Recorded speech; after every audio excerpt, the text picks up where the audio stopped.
ब्रह्मानंदम परम सुखदम केवलम ज्ञानमूर्तिम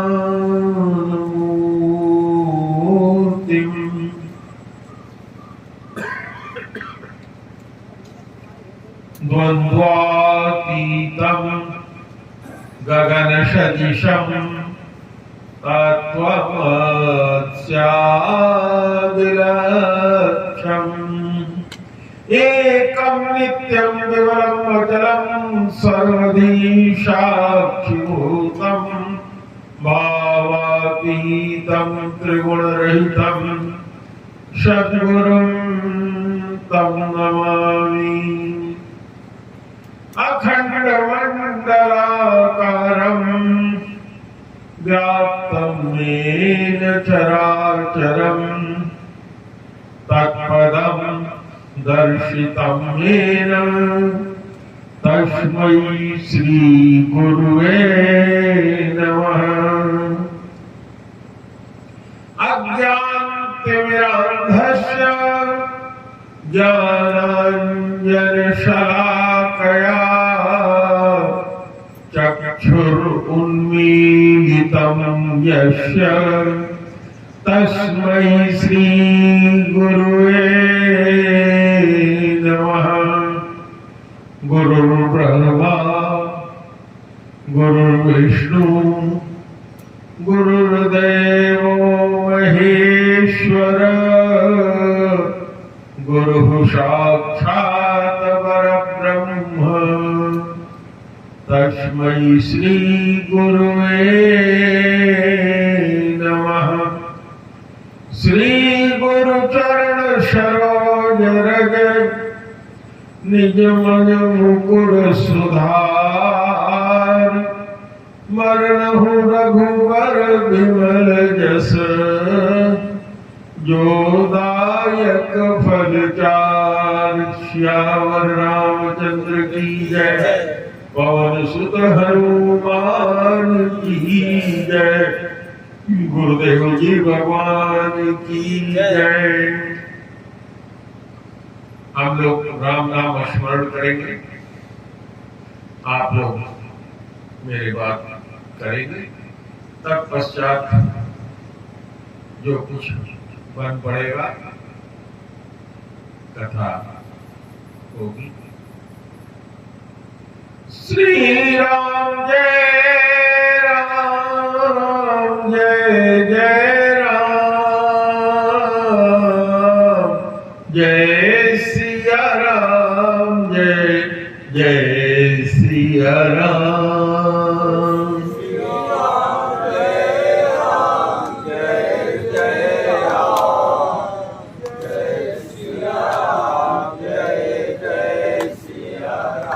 जय रघुनंदन जय सिया राम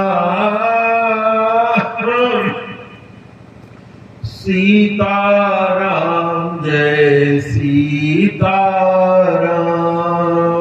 जय रघुनंदन जय सिया राम सीताराम जय सीताराम। भगले भगले राम का नाम अंत समय में आएगा काम। भजले भजले राम का नाम अंत समय में आएगा काम। जग की दौलत है बेकार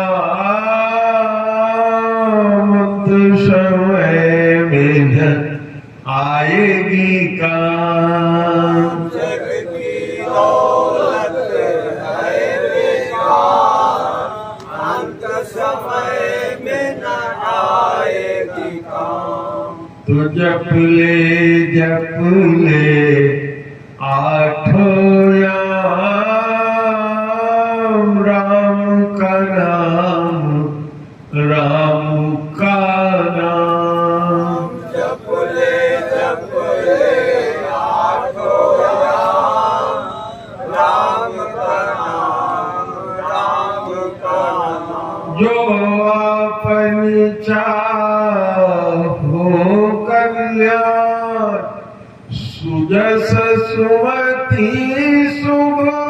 गति शुभ धाम। जो आपन चाहो कल्याण, सुख सुमति शुभ गति शुभ नाम। तो फिर जप ले राम का नाम, सीताराम जय सीताराम। जप ले राम का नाम, सीताराम जय सीताराम। एक बार प्रेम से बोलो गुरुदेव भगवान की जय।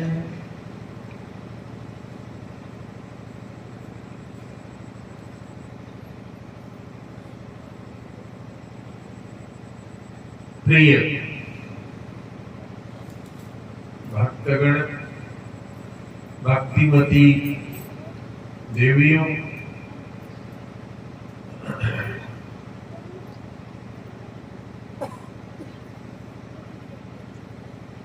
आज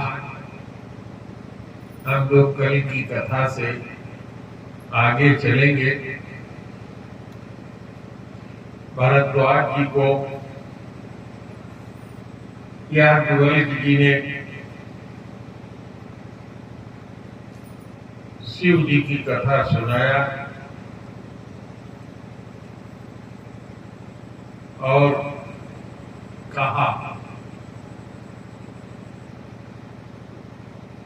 कि मैंने शिव जी की कथा सुनाकर तुम्हारा गुण और शील की परीक्षा लिया।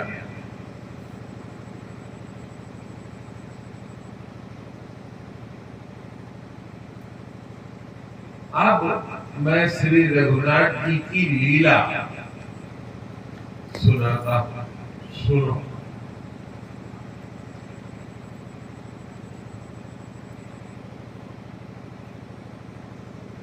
सुनहु तात मायाकृत गुण अर दोष अनेक, गुण यह उभय न देखिए, देखहि सो अविवेक। यह संसार कैसे बना है? माया से बना है। हमारा आपका शरीर कैसे बना है? माया से बना है। माइक शरीर है, माया से बना हुआ। जिन 5 तत्वों से ये शरीर बना है, आकाश, वायु, अग्नि, जल, धरती, ये सब भगवान की माया से बना है। भगवान की माया क्या है? भगवान की माया उनकी शक्ति। गीता में भगवान श्री कृष्ण ने कहा ना कि मेरी माया दैवी है, गुणमयी है, बड़ी मुश्किल से दूर होने वाली है। अब आगे आने वाले माताओं से अनुरोध है कि नीचे से ही प्रणाम कर लेंगी। ऊपर आगे जब पैर हाथ छूते हैं तो ध्यान भंग होता है, क्योंकि यह शरीर माया का बना है और स्पर्श हवा का गुण है। ये जो हवा चल रही है, इसका गुण क्या है? स्पर्श। तो जब आप स्पर्श करते हैं तो आपके गुण और दोष भी स्पर्श में आते हैं।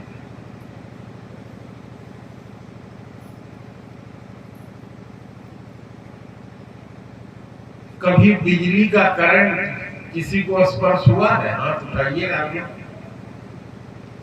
कैसा लगता है? झंझनाहट होती है। तो तो संत पुरुष साधक लोग इसीलिए कहते हैं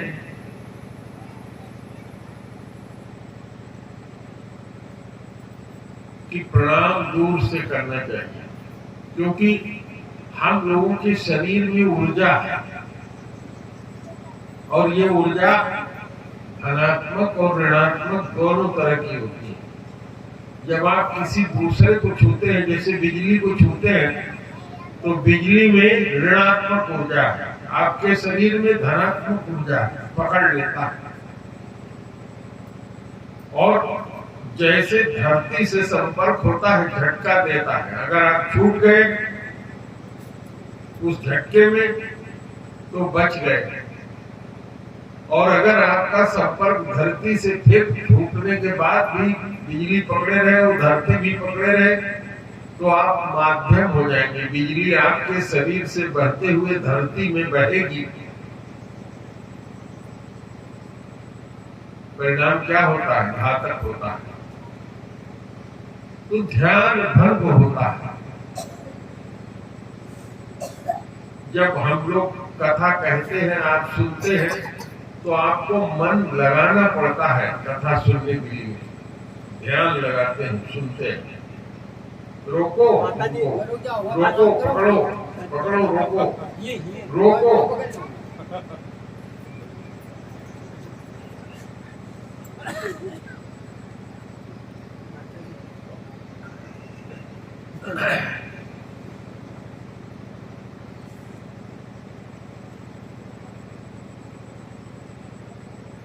तो ये 5 तत्व जो है माया के बने हुए हैं, और इन 5 तत्वों में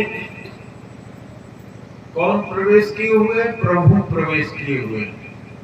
इसीलिए कहा, वेद ने कहा, ओम खम ब्रह्म, आकाश की तरह जो व्याप्त है, खम ब्रह्म, कम ब्रह्म।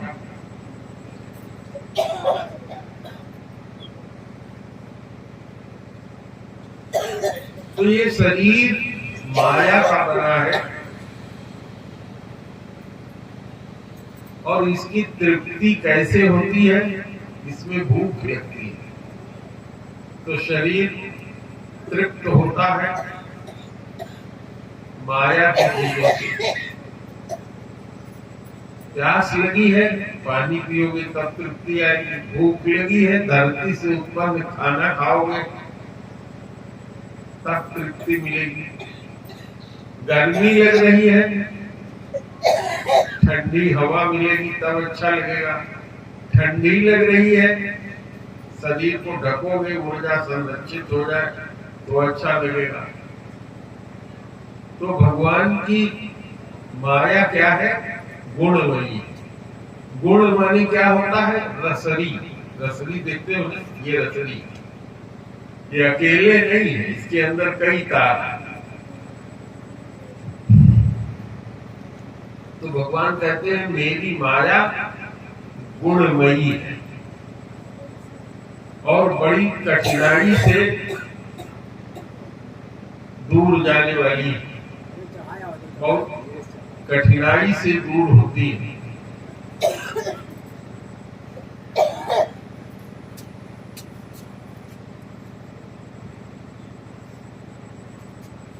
लेकिन कहते हैं कि जो मेरे शरण में आ जाता है वो मेरी माया से मुक्त हो जाता है।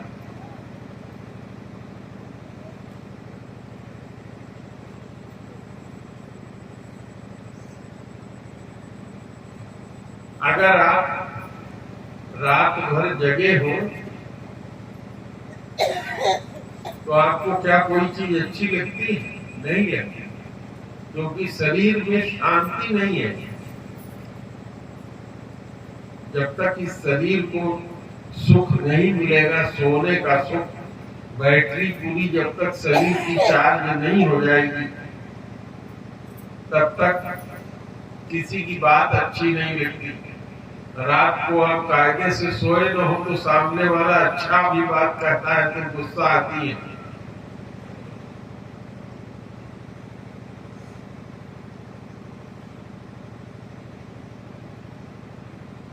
तो भरद्वाज जी को याज्ञवल्क्य जी ने कहा कि मैंने तुम्हारे गुण का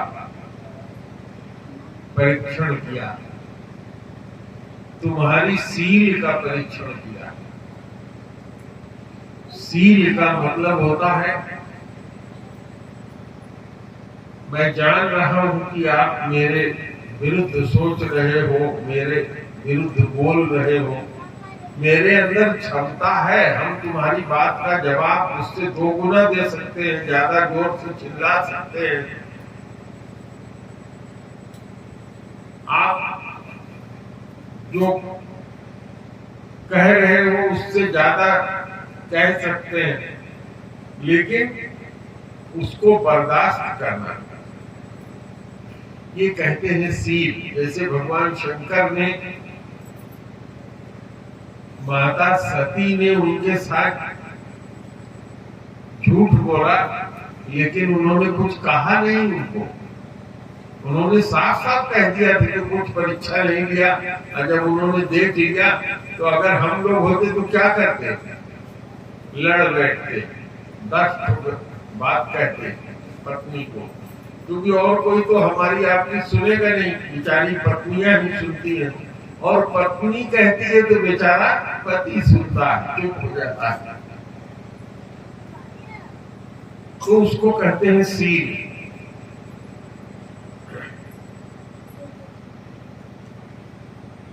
याज्ञवल्क्य जी कहते हैं मैं जाना तुम्हार गुणशीला, कहूं सुनहु अब रघुपति लीला। लीला क्या होती है हमने आपको दिखाया, बताया। लीला जो करता है, नाटक में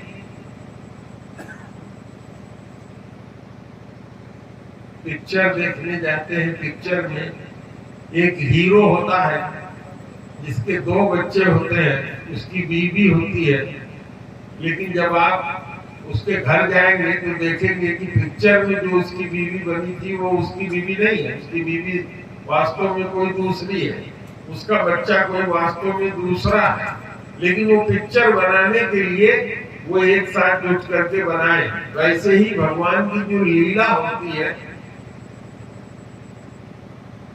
उसमें ध्यान रखना चाहिए हमेशा कि भगवान ये लीला करने आए हैं, लीला कर रहे हैं। जैसे कि आपके यहाँ कोई आता है, राम लीला करता है, राम बनता है तो वो राम तो नहीं होता, कुछ देर के लिए राम बनता है, कोई सीता बनती है, कोई लक्ष्मण बनता है, तो वो क्या कहते हैं कि राम लीला हमने देखा। तो कहा आप भगवान की लीला सुनो। तो जब भगवान के चरित्र को, भगवान के गुण को, उनकी लीला को देखो और उसमें हिस्सा लो। हिस्सा लेना क्या हुआ, जैसे यहाँ जो लीला हो रही है, मैं कथा कह रहा हूं और आप सुन रहे हैं, तो क्या एक लीला चल रही है। आपके बिना कथा में किसको सुनाऊंगा, और मेरे बिना आप कथा इस समय किससे सुनेंगे। तो ये लीला।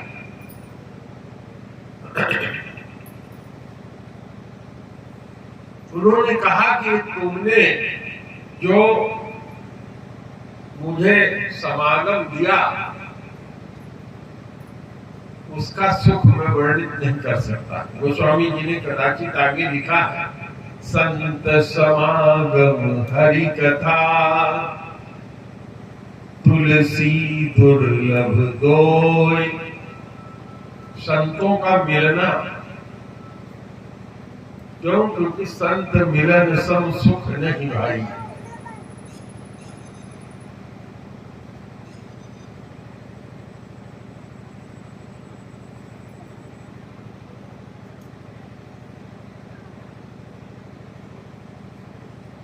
एक का मिलना दुख देता है और दूसरे का मिलना भी दुख देता है।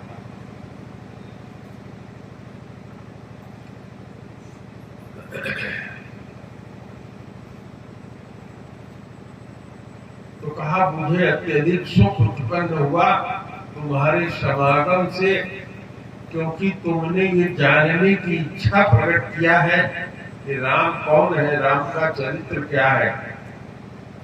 तो कहा कि हे भरद्वाज, राम जी का चरित्र अमित है, जिसका वर्णन नहीं किया जा सकता कितना है। 1000 मुंह वाले शेषनाग अगर अनंत बैठ जाए, जिनका हम गिन न सके कितने शेषनाग बैठे हैं, और एक एक को 1000 मुंह है, और सब एक साथ मिलकर राम की कथा चरित्र कहना शुरू करे तो वो भी कह नहीं पाएंगे। सरस्वती कह नहीं पाएंगी, क्योंकि उनकी कथा अनंत है। फिर भी उन्होंने कहा कि जितना कहा सुना जाता है उतना मैं तुमको सुनाता हूं।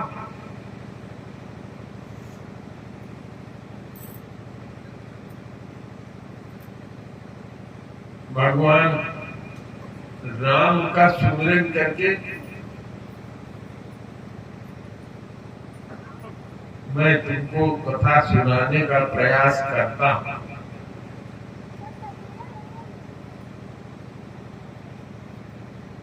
कहा कि ये जो शारदा जी है, जो बुद्धि की देवी है,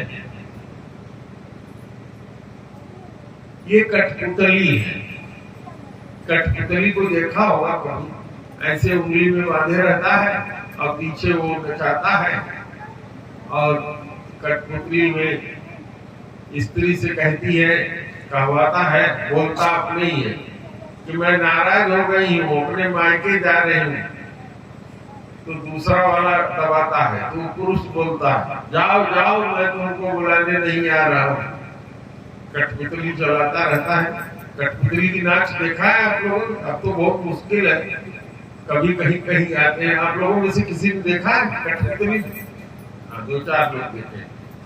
तो इसी तरह से हम लोग कठपुतली है, कथा कहने वाले, क्योंकि भगवान की कथा इतनी अमित है, कोई कह नहीं सकता, समाप्त तो नहीं कर सकता, लेकिन कुछ प्रसंग सुनाता है।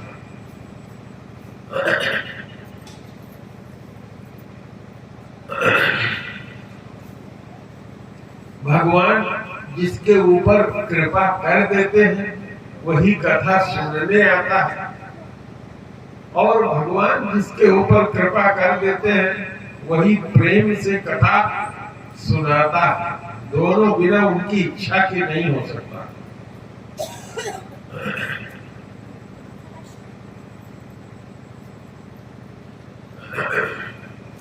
वर्णन करना शुरू किया तो कैलाश का वर्णन करते हैं। परम रम्य गिरिवर कैलासु, सदा जहां शिव उमा निवासु। उमा और शिव जी का जहां सदा निवास होता है, वो इतना सुंदर कैलाश है, पर्वत।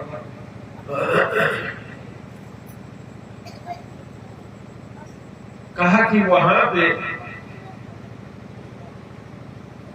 आप को जान के आश्चर्य होगा, ईसाई धर्म के मानने वाले, क्रिश्चियन जिसको कहते हैं, बुद्ध धर्म के मानने वाले, सनातन धर्म के मानने वाले, जितने धर्म के अवलंबी हैं, सबके लिए वो कैलाश परम पवित्र है, सबका वो पूज्य है। अपने अपने ढंग से सबके यहाँ उसका वर्णन है, सब उसकी पूजा करते हैं। तो गोस्वामी जी ने कहा कि सिद्ध तपस्या करने वाले योगी लोग, देवता लोग, मुनियों का समूह, जिनका बड़ा पुण्य होता है, वो लोग वहां जा पाते हैं और वहां निवास करते हैं। कहा एक बार की बात है, वहां एक बट का वृक्ष है, उसकी सुंदर छाया में भगवान शंकर जाकर बैठते हैं।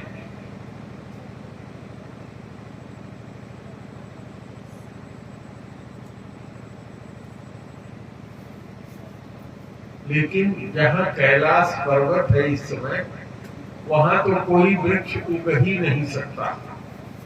कैलाश का जो क्षेत्र है, वहां छोटे छोटे वृक्ष होते हैं। मैं चूंकि भगवान की कृपा रही, मैं 2016 में गया था, 15-16 में, तो भगवान शंकर एक बार स्वयं प्रसन्न हुए। जैसे कि योगी लोग होते हैं, साधु लोग होते हैं, किसी से कहते नहीं है कि मेरा आसन ले चलो, मैं ध्यान करने जाऊंगा। अपना वृक्षाला उठाया। अब भगवान शंकर तो बागंबर पर बैठते हैं, उस पर जा करके बहुत प्रसन्न मुद्रा में बैठ गए। उनका शरीर उस पर बैठने से शोभा पा रहा था। माथे पर चंद्रमा चमक रहा था। माता गंगा सुशोभित थी उनकी जटाओं में, और शरीर पर उन्होंने मुनियों का सा वस्त्र धारण कर लिया था।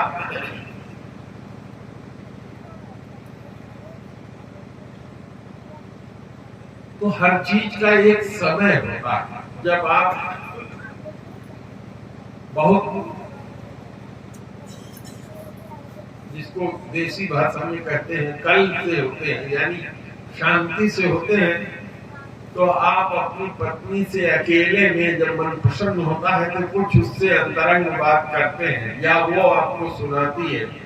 जहाँ देवरान जेठान और बैठी होंगी, सास बैठी होंगी, वहां वो बात अपनी नहीं कहेगी। कोई बात आपको कम्युनिकेट करना है, तो जब अकेले पाती हैं और देखती हैं कि अब ये प्रसन्न है, कुछ हमसे लड़ाई नहीं करेंगे, लड़ेंगे नहीं, तो हम लोग भी अपनी बात कहते हैं अपने सुजनों से। पत्नी पति से कहती है, पति पत्नी से कहता है।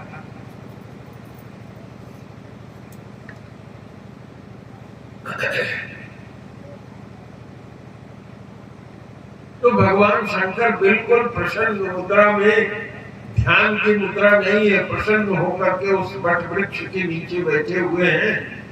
और माता सती जो अब पार्वती के रूप में अवतरित हुई है, सामने से आती है और भगवान शंकर उनको आसन बिछाते हैं और बैठाते हैं। मैंने उस दिन कथा में आप लोगों से कहा था कि श्रोता वक्ता के लिए व्यवस्था करता है, लेकिन इस रामायण में तो आप देखते हैं कि जो वक्ता है वही श्रोता के लिए व्यवस्था कर रहा है।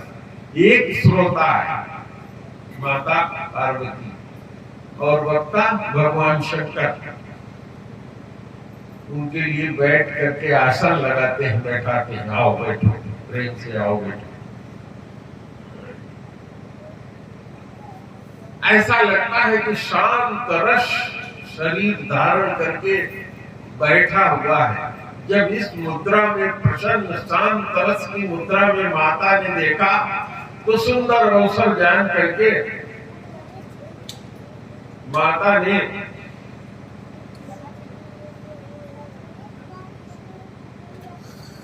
सोचा कि अब ये सुंदर अवसर है जो पिछले जन्म में मैं जान नहीं पाई, जिसके कारण हमें महामोह महिषेश कराला जो हुआ था, तो राम कथा मैं सुन लूं।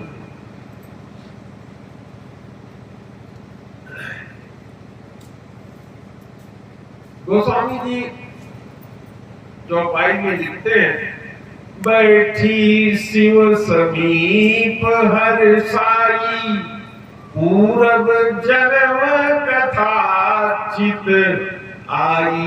पूर्व जन्म की कथा चित्त में आ गई।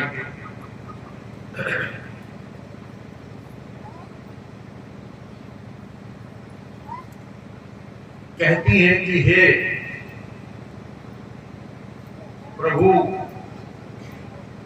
वह कथा जो सबके लिए हितकारी है, वो ये शैल कुमारी पूछना चाहती है।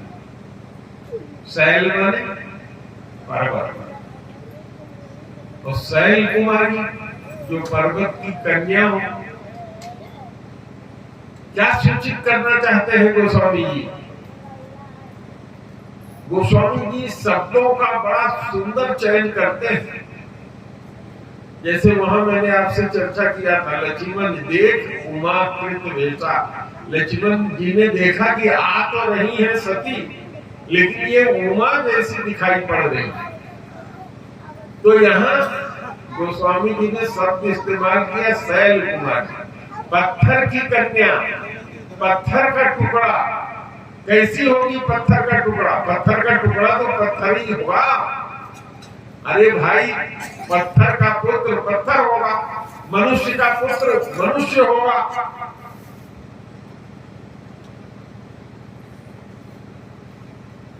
गाय बैल का पुत्र गाय बैल होगी, यही तो होगा।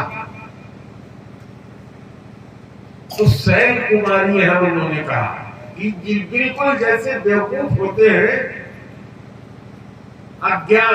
अज्ञानी, तो यही तरीका होता है पूछने का। तो गोस्वामी जी ने इसीलिए यहां शब्द का इस्तेमाल किया,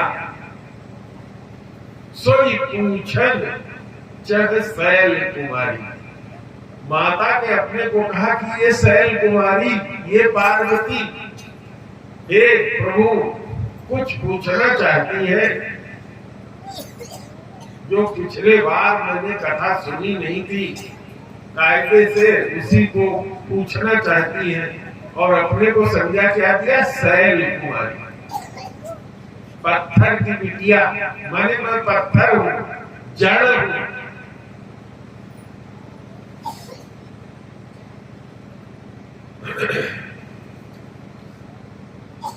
और उनकी प्रशंसा करते हुए सत्य वचन कहते हैं, विश्वनाथ मम नाथ पुरारी, त्रिभुवन महिमा विदित तुम्हारी। हे विश्व के नाथ, अनाथों के नाथ, विश्वनाथ, मेरे भी नाथ है आप। तुम्हारी महिमा त्रिभुवन में किसको नहीं मालूम है? त्रिभुवन पति कहलाते हो आप।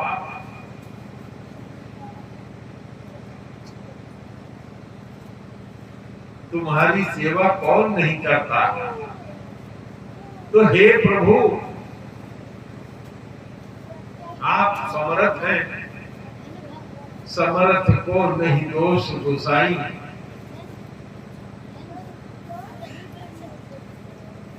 और इतना ही नहीं, कल्पतरु है आप। कल्पतरु क्या होता है? एक वृक्ष होता है, कल्प वृक्ष, जो स्वर्ग में पाया जाता है। और उसके पास आप जाकर के जो इच्छा करेंगे वो मिल जाएगा। एक बार एक आदमी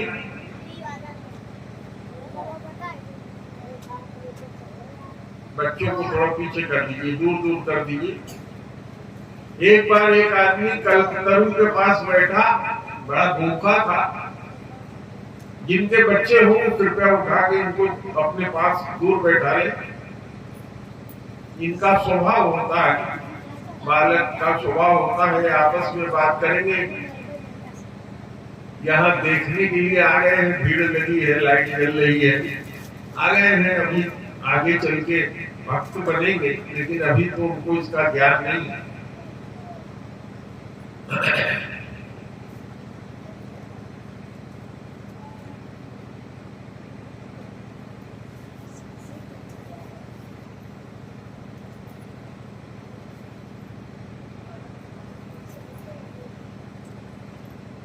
तो वो कल्पवृक्ष के पास पहुंचा और उसको भूख लगी थी, तो उसने कहा, काश बढ़िया चावल दाल, अच्छी रोटी सब्जी, कोई सुंदर स्त्री मुझे खिलाने के लिए यहाँ आ जाती। वो जगह क्या था? महान जंगल। लेकिन जिस छाया के नीचे बैठा था वो कल्पवृक्ष था। तो क्या देखता है कि एक माता की सुंदर थाली में, कल्पवृक्ष का नियम होता है कि जो आप इच्छा करोगे पूरी हो जाएगी तुरंत। एक माता की सोने की थाली में जो जो उसने इच्छा किया था वैसा ही सुंदर भोजन लेकर के आई और उनको भोजन खिलाया, अचवाया और चली गई। तो सोचने लगा, क्या सुंदर होता, अच्छी हवा चलती। कल्पवृक्ष था, बढ़िया शीतल मंद सुगंध पवन बहने लगी। कहा नींद आ जाती, नींद आ गई। सो करके उठा तो उसने देखा कि अरे ये तो बियाबान है, जंगल है। तो उसने कहा कहीं ऐसा ना हो कि शेर आ जाए और मुझे मार के खा जाए। कल्पवृक्ष के नीचे बैठा तो इच्छा वहां पूर्ण हो जाती है। सामने से शेर आया, उसकी इच्छा थी कि उसको मार के खा जाए, खा लिया। तो आप कहाँ बैठे हो? कल्पवृक्ष में। ये तुम्हारा जो शरीर है इस कल्पवृक्ष है।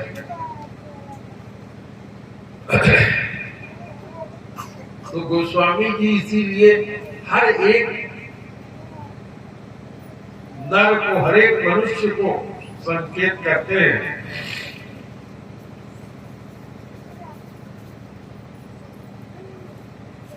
जासु भवन सुर तरुतर होई, सहकी दरिद्र जनित दुख सोई। क्योंकि आप अपने को जानते नहीं हो, कल्पतरु में निवास करते हो। ये भगवान ने कल्पतरु बना के तुम्हारा शरीर दिया। बड़े भाग मानुष तन पावा, सुर दुर्लभ यह ग्रंथन गावा। स्वर्ग नरक अपवर्ग न सैनी, ज्ञान विराग भगत सुख देनी। लेकिन भगवान ने क्या दिया है? इसमें विभाग भी किया है। आंख से देखो, मुंह से बोलो, कान से सुनो, त्वचा से स्पर्श करो। बच्चों का जिससे प्रेम करो उसको गोद में भर के चिपटा लेने का आनंद महसूस करो। तो ये शरीर तुमको कल्पतरु की तरह से दिया। इससे जो मांगोगे वही मिलेगा।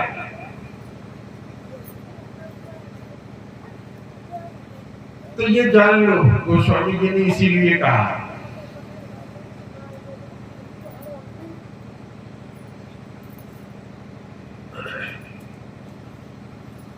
माता जी ने कहा कि जो परमार्थवादी मुनि है, जो ब्रह्म की उपासना करते हैं, चार भाई सनक, सनंदन, संकादिक, सनादिक, सनत कुमार, नारद, ये परमार्थवादी है।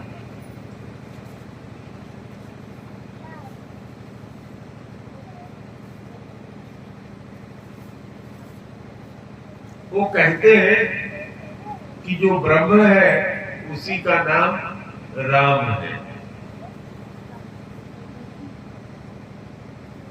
शेष जी, शारदा जी वेद और पुराण रघुनाथ जी के गुण का वर्णन करते हैं। तो गुण किसका होगा? जो शरीर में होगा, सगुण होगा, उसी का तो गुण होगा।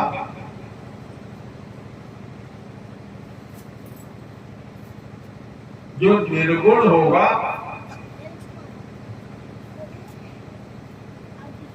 उसका कोई गुण, उसकी कोई गाथा तो होगी नहीं। और फिर माता जी ने कहा कि तुम पुनि राम राम दिन राती सादर जपहु अनंग राती। कहा कि मैं देखती हूं आंख बंद करके आप सादर आदर पूर्वक दिन रात आठों याम राम राम करते रहते हैं। हे कामदेव के दुश्मन, हे त्रिभुवनपति,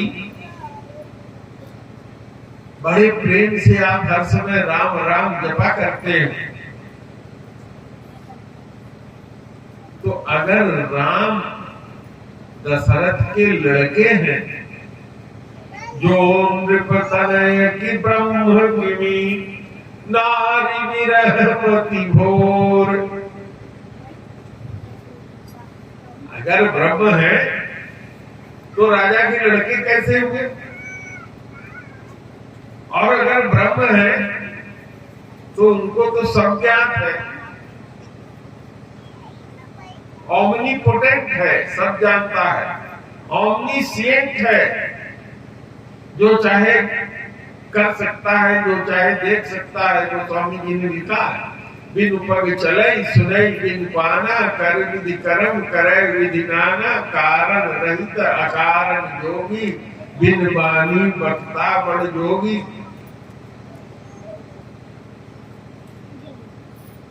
तो कहा कि ये सब देख सुन के मेरी बुद्धि जो थी वो भ्रमित हो गई।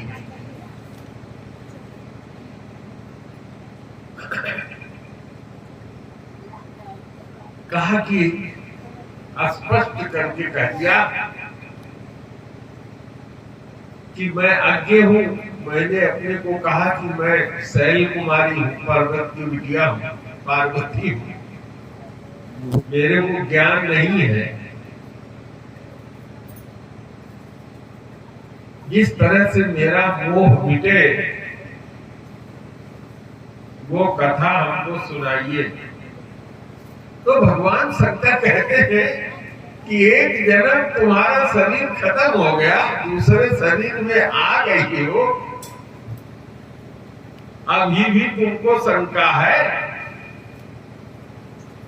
तो माता जी कहती हैं तब जैसा मोह था वैसा अब नहीं है, लेकिन राम की कथा जो पिछली बार हमने उपेक्षा कर दिया था, इस बार सुनने की अपेक्षा है, मैं सुनना चाहती हूँ। कहती है कि वेद और पुराण कहते हैं कि स्त्रियां ज्ञान की, भक्ति की अधिकारी नहीं है, लेकिन हे प्रभु ऐसा वेद ही कहता है कि यदि कोई गूढ़ तत्व भी हो और कोई आर्त हो, दुखी हो, उसको जानने से उसका दुख दूर हो जाए, तो ज्ञानी उसको छिपाता नहीं है, बता देता है। गूढ़ तत्व साधु पुरावही आरत अधिकारी जह पावई। माता ने कहा यद्यपि ज्योतिषा नहीं अधिकारी, लेकिन दासी मन क्रम वचन तुम्हारी। यहाँ भाव क्या है? प्रपन्न हो गई, दासता स्वीकार कर लिया। जो तुम कहोगे मैं करूंगी, तुम्हारे शरण में हूं, शरणागत हूं। कहीं आती आरती बहुत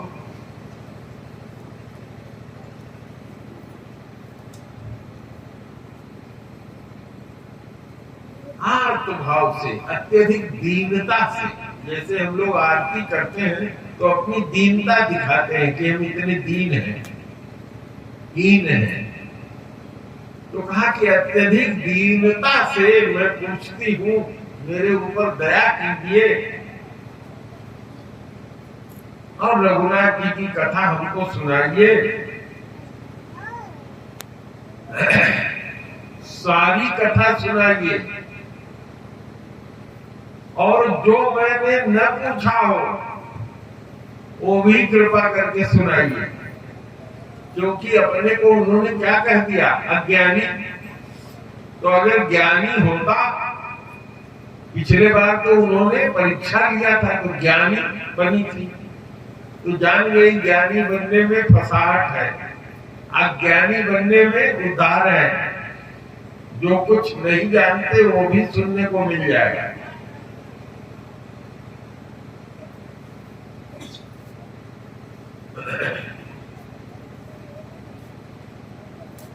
तो भगवान शंकर ने कहा कि हे पार्वती,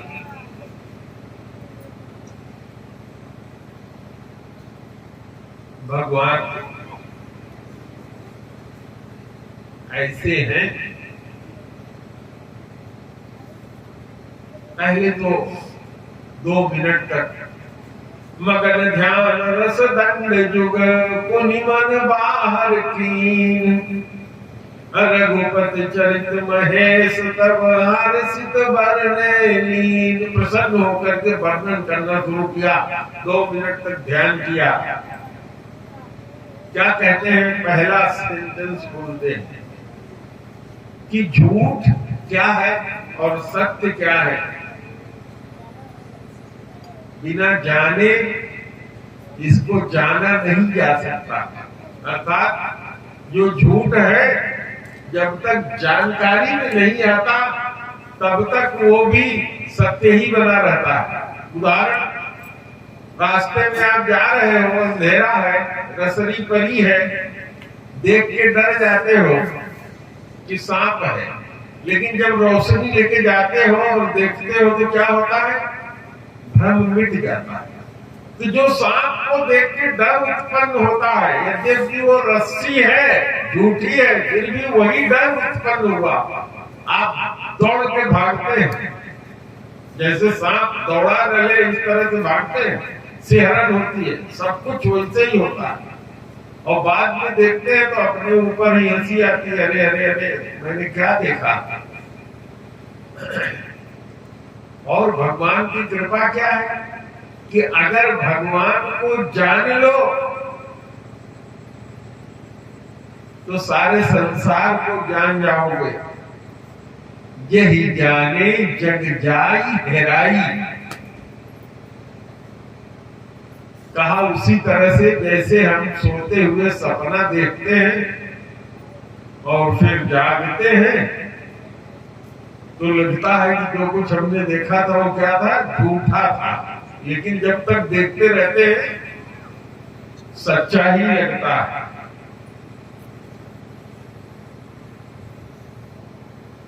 तो रामायण के उत्तरकांड में काग वसुंधी को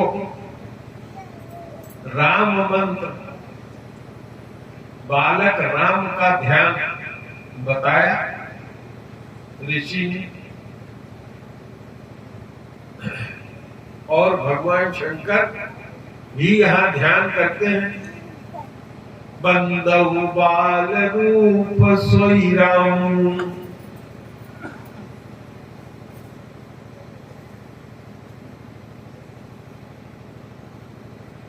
भगवान के बाल रूप का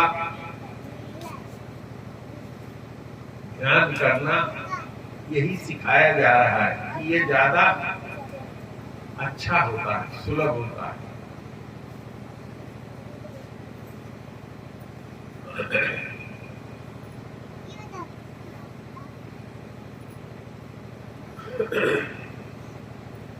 कहा ये जो तुमने भगवान का प्रसंग पूछा है, ये बिल्कुल जैसे गंगा जी पावन गंगा होती है, सबको पवित्र करती है,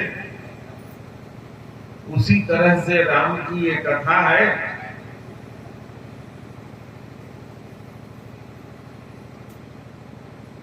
ये राम कथा में अनेक गुण हैं और सबसे बड़ा गुण तो यही बता दिया कि जो महामोह है वो महिषासुर है। और राम की कथा माता पार्वती ने जो रूप धारण किया था काली का, उस तरह से है जो इस महामोह को क्या करता है, मार देता है। कहा कि भगवान शंकर ने कहा कि चाहे भगवान को ब्रह्म कहो, चाहे परमात्मा कहो, चाहे सगुण कहो, दोनों में कोई भेद नहीं है।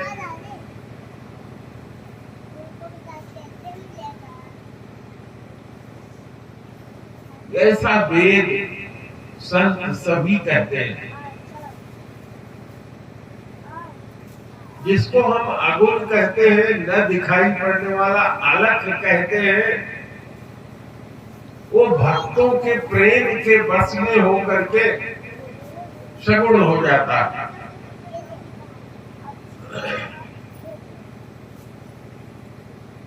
कहा कि ये जो भगवान राम है, उनका नाम सच्चिदानंद भी है। तो सच्चिदानंद किसका नाम है? निर्गुण निराकार अलग का नाम सच्चिदानंद। तो कहा ये जो दशरथ के राम है, यही सच्चिदानंद है। राम सच्चिदानंद दिनेशा, जहां मोह करने का कोई कारण नहीं है, नहीं तक मोह निशा लवलेशा। भगवान कैसे है? अब देखो यहाँ भगवान का जैसे रोशनी प्रकाश होता है, हर चीज दिखाई पड़ने लग जाती है। सहज प्रकाश रूप भगवाना, नहीं तह पुण्य विज्ञान विहाना। ज्ञान और विज्ञान दो चीज होती है। ज्ञान आप पढ़ाई करके सीखते हो और ज्ञान से ही विज्ञान होता है। अपने पूज्य गुरुदेव परमहंस स्वामी सदेवानंद जी महाराज कहा करते थे, विषयों की विज्ञप्ति को ही विज्ञान कहते हैं। तो गोस्वामी जी ने यहाँ यही कहा, नहीं तह पुनि विज्ञान विहाना। वहां विज्ञान वाला कल्पना वाला सवेरा नहीं है, वहां सवेरा होता ही है, वो सवेरा ही है, उजाला ही है। और ज्ञान और अज्ञान ये जीव का गुण है, परमात्मा का, ब्रह्म का या भगवान का नहीं है। उसके अंदर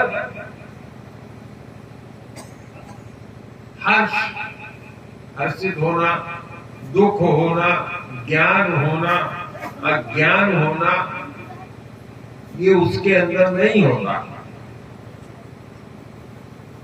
ये जो राम जिसको तुमने वहां देखा था, जो नारी के विरह में घूम रहे थे, वही व्यापक ब्रह्म है, वही परमानंद है। हमने आपको बताया था पहले कि ब्रह्म का आनंद ब्रह्मानंद, परमात्मा का आनंद परमानंद और भगवान का आनंद प्रेमानंद, तो वो आज का नहीं है, परेश है, सबका स्वामी है, बहुत पुराना है।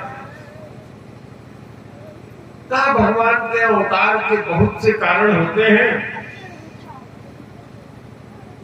कोई एक कारण नहीं कहा जा सकता कि भगवान इसी कारण से जन्म लिए, क्योंकि वो तो सर्वशक्तिमान है। रावण को अगर वो मारना चाहते तो अयोध्या में रह के ही मार सकते थे, इतने शक्तिमान थे, असंभव उनके लिए कुछ भी नहीं था, लेकिन लीला कर रहे थे। तो लीला करने के कारण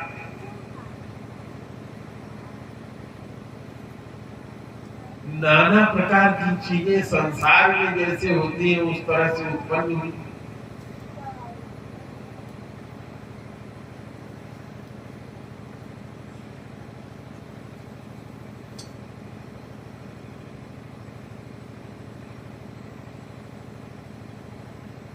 माता केकई की दासी थी मंथरा, उसने आकर के गुरु का रोल अदा किया और कहा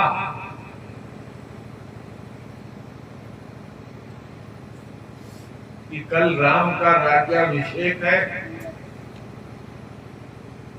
तो केकई ने कहा बड़ी खुशी की बात है, जो मांगो मैं तुमको देती हूं।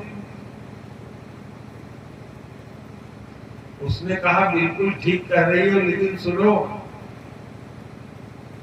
जो तुम्हारी सवत है उसने तुम्हारे पति को अपने बस में कर लिया है। राम राजा बनेंगे, लक्ष्मण उनके मंत्री बनेंगे, भरत जेल में रहेंगे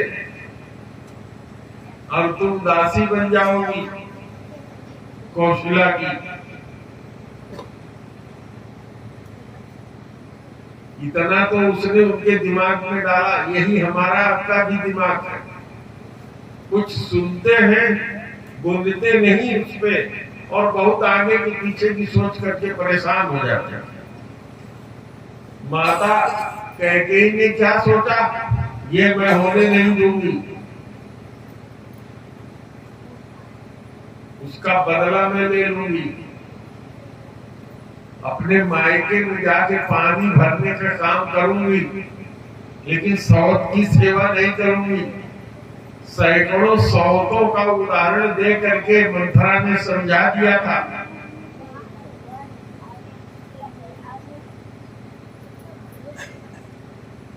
तो ये क्या है, हमारे आप के अंदर जो ज्ञान अज्ञान का फेरा होता है, उसी के कारण हम जो नहीं होता उसके बारे में सोचने लगते हैं।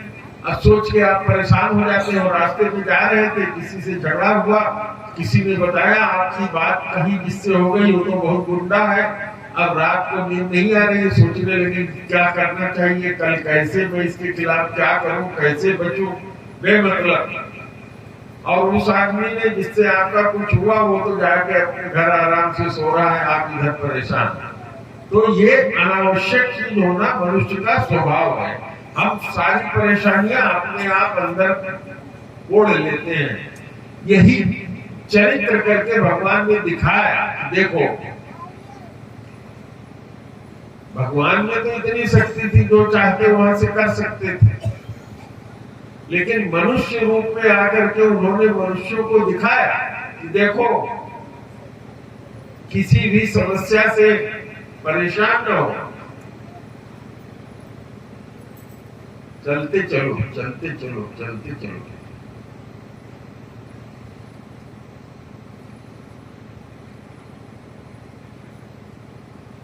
तो कथा परसों में कल आप लोगों को जो सुनाना चाह रहा था कि भगवान के जन्म का बहुत सा कारण है, लेकिन एक बार भगवान का जन्म नारद जी ने श्राप दिया, उसके कारण भगवान को जन्म लेना पड़ा। तो माता पार्वती के गुरु थे तो माता ने कहा कि ऐसा क्या हो गया कि नारद जी को भगवान को श्राप देना पड़ा। उससे पहले और भी कारण बताया है, लेकिन हम उसको छोड़ करके इसी पे आ रहे हैं। हमको भी अच्छा लगता है वो कथा, शायद आपको भी अच्छी लगे। नारद जी भगवान के भक्त हैं, ज्ञानी हैं, शादी विवाह किए नहीं है, हर समय भगवान की भक्ति में ही लगे रहते हैं। मैंने चर्चा किया था कि हिमालय में कहीं जा रहे थे, सुंदर पवित्र जगह दिखाई पड़ा, भगवान का नाम जप रहे थे, अत्यधिक मन में भगवान की भक्ति जग गई। भगवान ने कृपा किया, भगवान अहेतु की कृपा करते हैं। उनकी समाधि लग गई। इंद्र को लगने लगा कि ये मेरी गद्दी छीन लेगा। कामदेव को वहां भेजा, कामदेव अपने सारे सहायकों के साथ आकर के हार गया। भगवान शंकर के पास जाकर के कथा सुनाते हैं। भगवान शंकर बड़े भाई कहे जाते हैं नारद जी के, इसलिए कि ब्रह्मा जी के से ही उत्पन्न शंकर कहे जाते हैं, जो भागवत में कथा आती है। भगवान शंकर उनको समझाते हैं कि देखो, इसकी अपने अंदर अभिमान मत करो। जैसे तुमने मुझे कथा सुना दिया, मुझे बड़ा अच्छा लगा, मैं जानता हूं कि ये हुआ है, लेकिन भगवान के सामने जाके न सुनाना, क्योंकि तुम्हारे सुनाने का जो तरीका है वो ये बताता है कि तुम्हारे अंदर कामदेव को जीतने का, क्रोध को जीतने का अभिमान आ गया है। इसलिए उन्होंने वर्जन किया, मना किया, मत बताना। तो उन्होंने कहा ठीक। जा करके बहुत दिन तक भगवान के यहाँ नहीं गए, विचार करते रहे कि आखिर शंकर जी ऐसा क्यों हमको समझाए कि हम जाके न बताएं। जहां तक उनकी बुद्धि गई, ज्ञानी का भी मन विचलित हो जाता है। उनको लगा कि शंकर जी शायद चाहते हैं कि पूरे इतिहास में यही नाम आए कि भगवान शंकर ने ही अकेले कामदेव को जीता था, और मैं तो उनसे भी बड़ा काम किया। उन्होंने तो क्रोध करके कामदेव को जलाया था, और हमने तो प्रेम से उसको विदा कर दिया, जरा भी क्रोध नहीं आया। तो कुछ दिन बिता करके भगवान के पास पहुंचते हैं।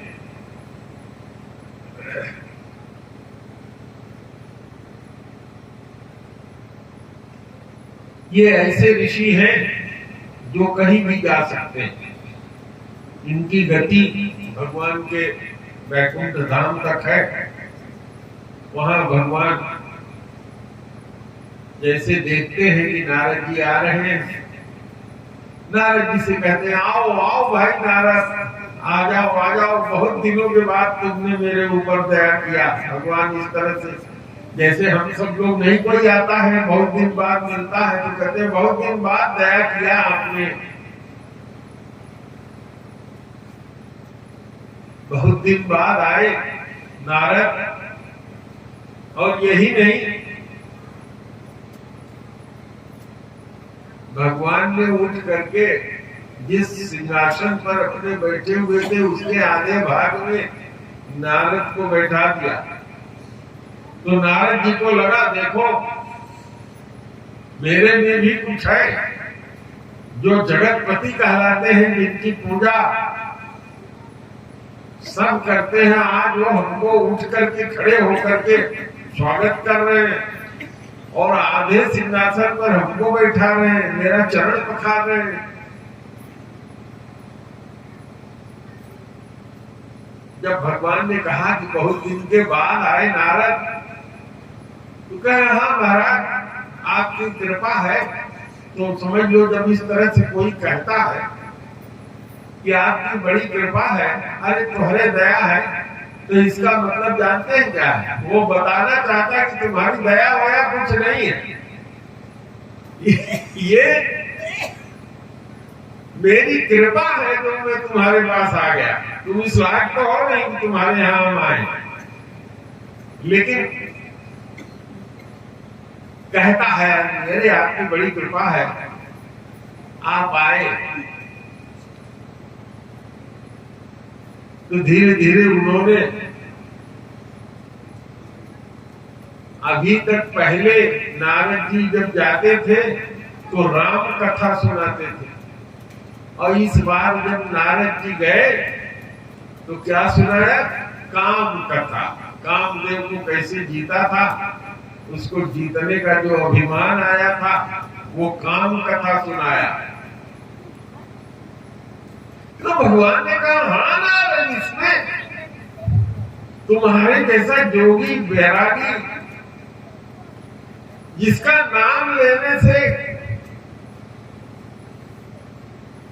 क्रोध और काम नजदीक नहीं जाते। तो नारद जी ने हाथ जोड़ करके कहा महाराज सब आप ही दया है। लेकिन उन्होंने भगवान के चेहरे की तरफ देखा नहीं। अगर चेहरा देखा होता तो रूख बदल कर बोले श्री भगवान। भगवान के चेहरे को रूखापन आ गया, सरस नहीं था चेहरा।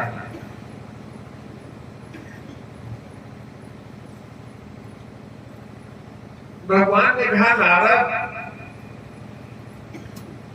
संसार में लोग तुम्हारा नाम लेके अगर जिसको कामदेव सताएंगे, अगर तुम्हारा नाम लेगा तो वैराग्य और काम उससे दूर,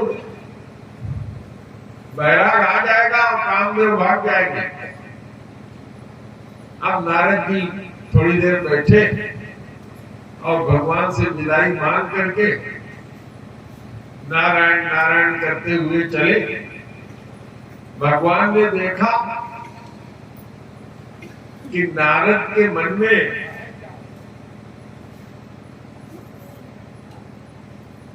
मेरा भजन कर रहा था, तब मैंने कृपा किया था, सांप की गति बाधित हो गई थी, और ये अब सोच रहा है कि बहुत बड़ी उपलब्धि कर लिया है, काम को जीत लिया है, इसकी बहुत बड़ा अभिमान हो गया है इसके अंदर। अगर मैं अपने भक्त का अभिमान दूर नहीं करूंगा तो उचित नहीं होगा।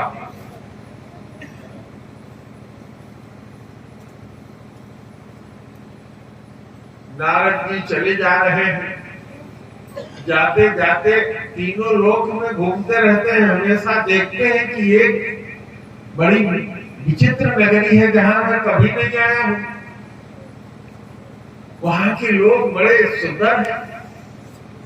नारद जी ने विचार नहीं किया कि इतने दिन से मैं आता हूं।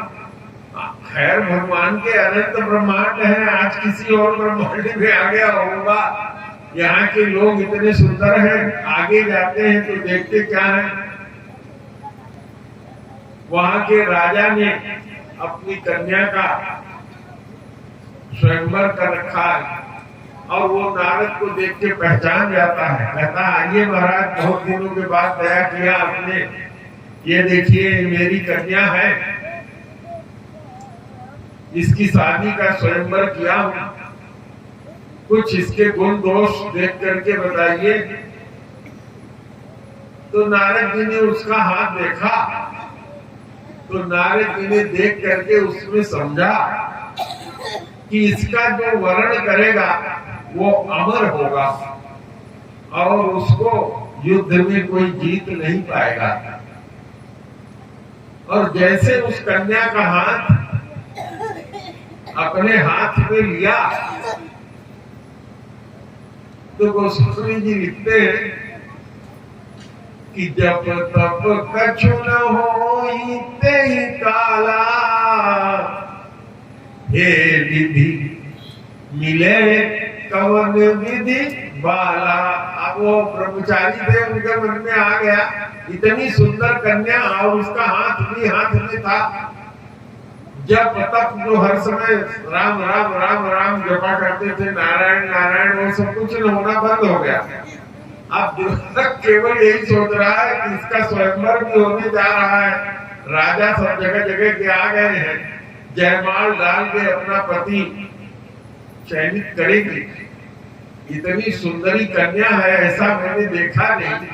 ब्रह्मचारी रहने से क्या फायदा है, लाओ शादी कर ही लेते हैं। उनके मन में शादी करने की, जिस काम को जीता था देखिए वो जागृत हो गया। अब सोचते हैं कि ये कैसे पूरा होगा, क्योंकि जब ये इतनी सुंदरी है तो किसी सुंदर को ही वर्ण करेगी और जिसका वर्ण करेगी वो अमर होगा। तो हमारा ही वर्ण अगर कर ले तो क्या कहना। कहा इस समय तो कोई और उपाय है नहीं। भगवान की वैकुंठपुरी विशालापुरी तो बहुत दूर है, वहां जाने में भी बहुत टाइम लगेगा। लाओ यहीं से ध्यान करते हैं, भगवान का स्मरण करते हैं। भगवान का स्मरण किया। भगवान कौतुकी है। कौतुकी का मतलब होता है मजाक किया। आ गए, हाँ नारद तुमने याद किया। हाँ महाराज। कहे महाराज हमारे मन में शादी करने की इच्छा हो गई और आप सुंदर रूप हमको दे दीजिए, मेरी शादी हो जाए। सब कुछ वर्णित कर दिया और अंत में नारद जी ने उसमें कह दिया, यही विधि होई नाथ हित मोरा, करहु सुबेगी दास मैं तोरा। ऐसे ही आप सब लोगों में से जो शिष्य मेरे पास आते हैं उनसे कहते हैं, महाराज आप तो अंतर्यामी हो, आप तो हमारे हृदय के सबके हृदय की जानते हो। तो महाराज अब हम अपने मुंह से क्या कहें, जो हमारी इच्छा है तो महाराज पूरी करो। तो भगवान ने कहा, हे नारद तुम्हारी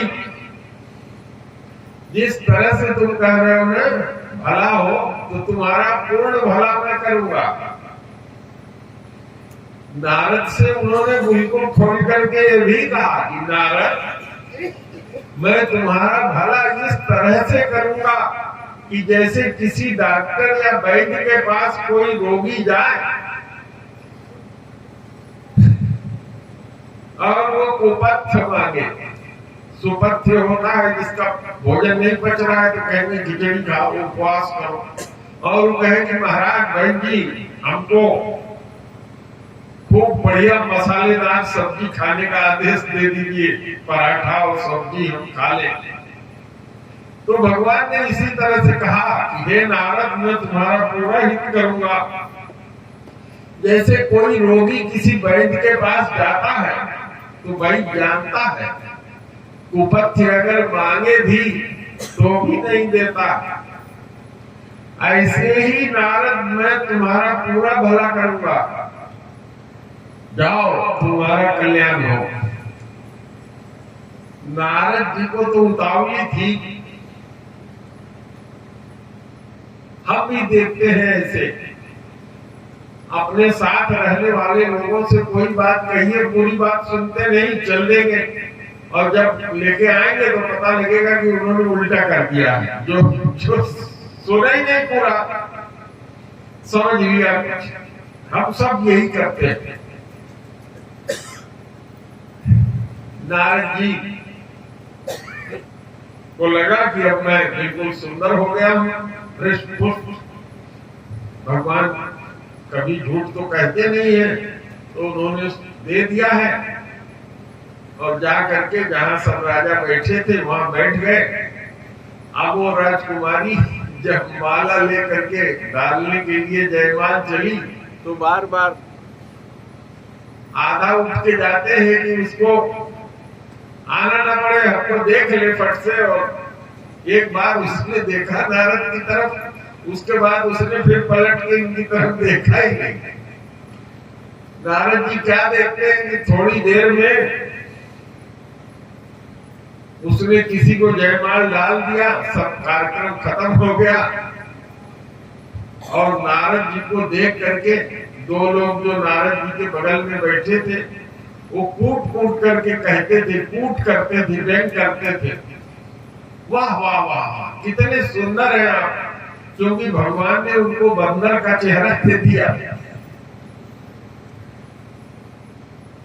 और वो सब कहते थे आप जैसा सुंदर तो यहाँ कोई है नहीं, ये कुंवारी जो है आप ही को डालेगी।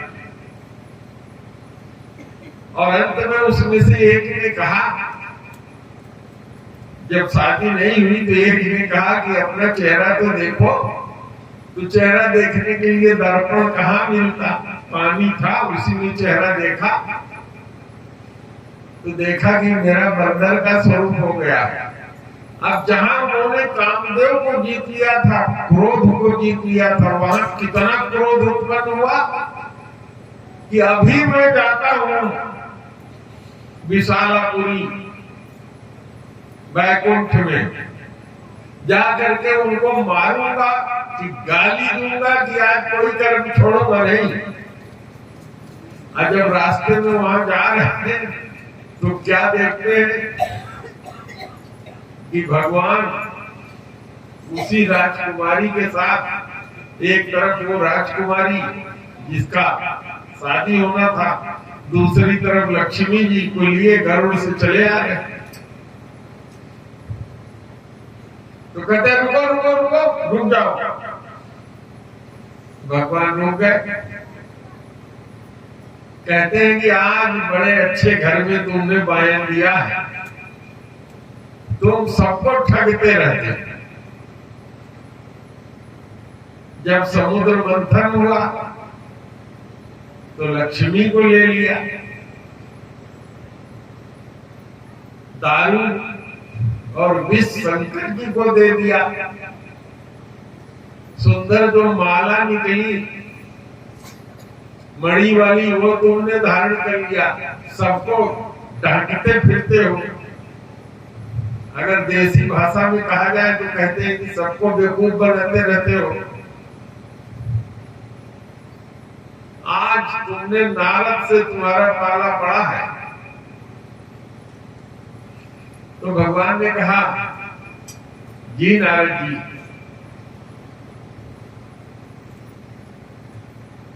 जब दोबारा नारद जी तो उस समय गुस्से में थे और उन्होंने कहा कि जैसे स्त्री के विरह में तुमने मुझे शादी मेरी नहीं होने दी, तुम शादी करके ले जा रहे हो, तो मैं श्राप देता हूं कि तुम नारी के विरह में मनुष्य बन करके मनुष्यों की तरह से इधर उधर नारी के विरह में खोजोगे, ढूंढोगे, और जो रूप तुमने हमको दिया है यही रूप तुम्हारी सहायता करेगा। भगवान ने कहा कि बहुत सुंदर, हे नारद तुमने बड़ा अच्छा श्राप दिया। और भगवान ने अपनी माया का प्रभाव हटाया। नारद जब दोबारा आंख उठा के देखते हैं तो देख रहे हैं कि न तो वहां लक्ष्मी है और न वो सुंदर कन्या है। नारद जी को सारा मामला समझ में आ गया कि ये तो मेरे मन में जो अभिमान उत्पन्न हो गया था उसको ही भगवान दूर करना चाह रहे थे और सब अपनी माया का प्रभाव दिखा दिया और मैं तो मोहित हो गया, ठगा गया।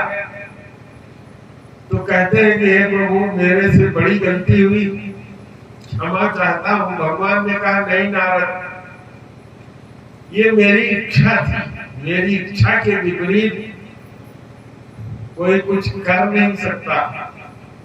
पार्वती जी से भगवान शंकर ने कहा कि हे पार्वती, न कोई ज्ञानी है न कोई मूर्ख है, भगवान रघुनाथ जी जिसको जैसा चाहते हैं वैसा उस क्षण वो होता है।